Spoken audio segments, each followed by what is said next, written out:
அனைவருக்கும் வணக்கம். நம்ம டிஎன்எம்எஸ்ல பிரெட் வெண்டிங்கான டாக்குமெண்ட் அப்லோட் பற்றி தான் நம்ம பார்க்க போகிறோம். ஒரு மாணவியோட அம்மா அல்லது அப்பா அல்லது 2 பேருமே இறந்திருந்தாங்க அப்படின்னா அவங்களுக்கு தான் இது அப்ளிகபிள். நம்ம வந்து ஃபர்ஸ்ட் வந்து என்ன அப்லோட் பண்ணணும்னா டெத் சர்டிஃபிகேட் அப்லோட் பண்ணணும், லீகல் ஹேர் சர்டிஃபிகேட் அப்லோட் பண்ணணும், bona fide, birth certificate, FIR, postmortem report, student Aadhaar.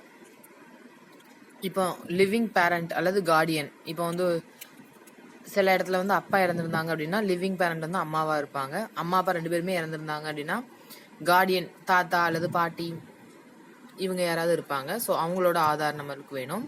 அப்புறம் ஸ்டூடெண்ட்டோட ஃபேமிலி கார்டு, ரேஷன் கார்டு நம்மளுக்கு வேணும். அந்த பேரண்ட் அல்லது கார்டியனோட இன்கம் சர்டிஃபிகேட்,